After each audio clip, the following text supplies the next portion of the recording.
Hello छात्रों, छत्तीसगढ़ माध्यमिक शिक्षा मंडल रायपुर के द्वारा प्रश्न बैंक 2022-23 के लिए निर्मित किया गया था, जो कि 22-23 के बाद की परीक्षाओं के लिए काफ़ी महत्वपूर्ण प्रश्नों का संग्रह है। इस कक्षा 12वीं के तहत अंग्रेजी विषय का मैं MCQ प्रश्न जो बहुविकल्पीय प्रश्न है उस तरह के प्रश्नों को लेकर आया हूँ और उसमें एक्सप्लेन करूँगा आपको उन प्रश्नों के माध्यम से।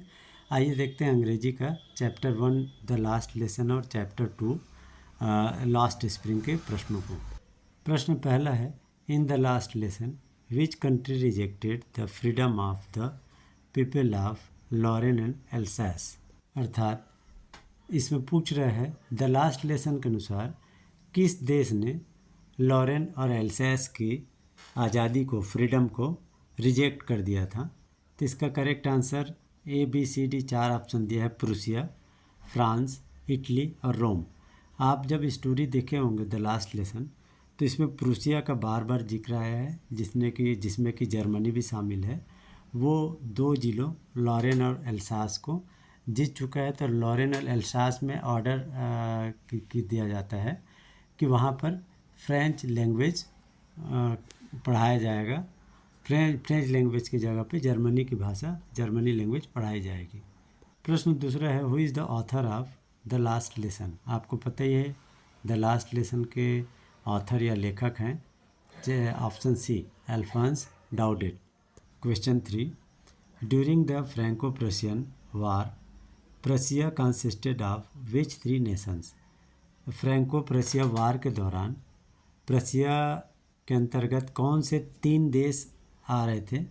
ऑप्शन दिया है, A Germany, Poland, Austria, B France, Italy, Rome, C Ukraine, Netherland, Poland और D France, Ukraine, Italy.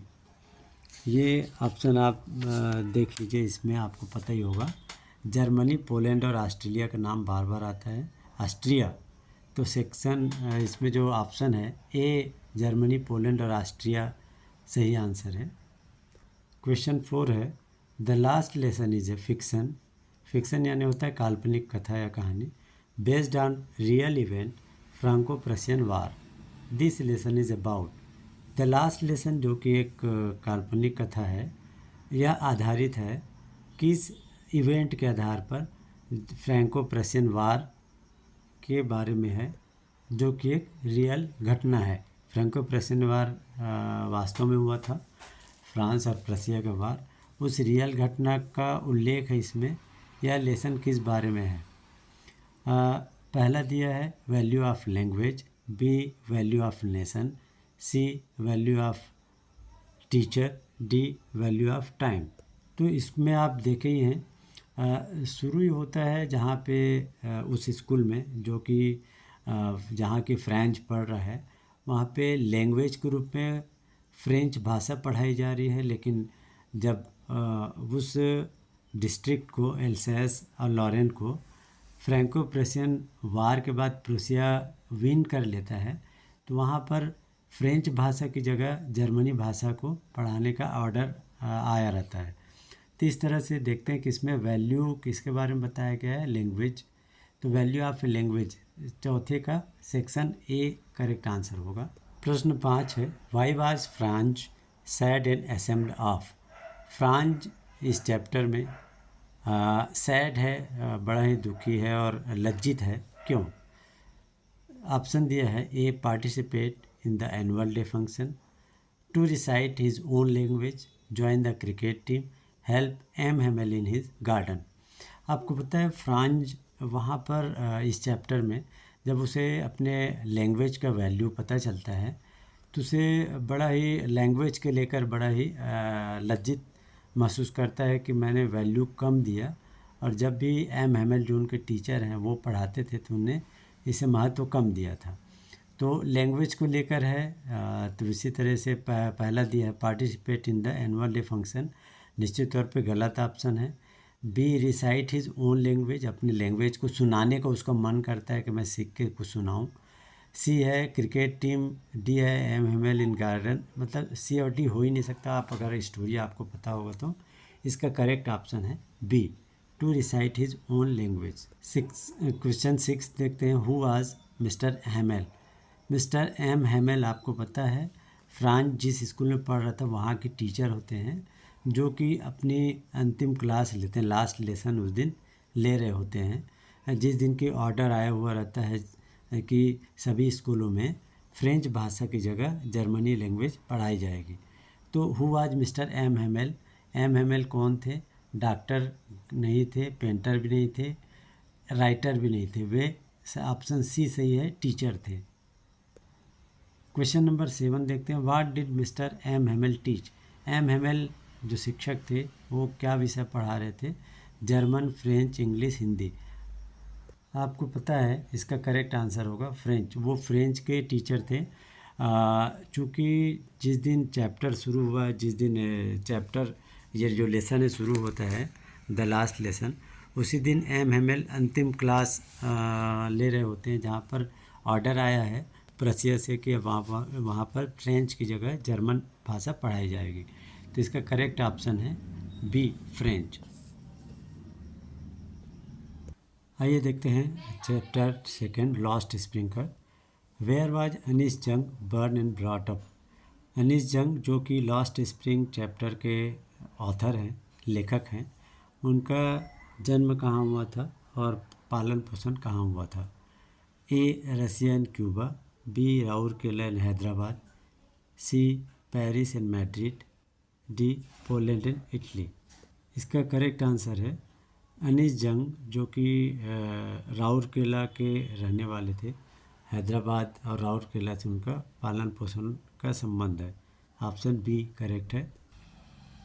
Question 2, the author in the last spring gives a message to eliminate. Eliminate मतलब होता है ख़त्म करना। The last lesson, the last spring के जो author है, लेखक हैं, इस चैप्टर में, द लास्ट स्प्रिंग चैप्टर में क्या एलिमिनेट करने का मैसेज देते हैं? Child exploitation, women exploitation, social hypocrisy, communism. तो इसमें है चाइल्ड एक्सप्लॉयटेशन। बालकों का जो शोषण है उसे ख़त्म करने का ये मैसेज देते हैं। आपको पता ही होगा स्टोरी, जिसमें 2 छोटी छोटी कहानियाँ हैं। पहली कहानी में ये पता चलता है कि एक बालक है जो कि गार्बेज से या कूड़े के ढेर से अपने खाने पीने की सामान खोजता है और जीवन यापन करता है। बाद में एक चाय की दुकान में काम करता है। दूसरा कहानी है एक बच्चे मुकेश की, जो कि बड़ा होकर कार चलाना चाहता है, कार का ड्राइवर बनना चाहता है। उसका घर के लोग जो हैं वो खुद भी चूड़ी के दुकान में चूड़ी के फैक्ट्रीज़ में काम करते हैं। तो इसलिए इस तरह से चाइल्ड एक्सप्लॉयटेशन या बालक के शोषण की कहानी है। Question number 3, in the title the lost spring, spring symbolises. शीर्षक द लास्ट लेसन में स्प्रिंग, या जिसका मतलब होता है बसंत, वह किस चीज़ का प्रतीक है, सिम्बलाइज करता है?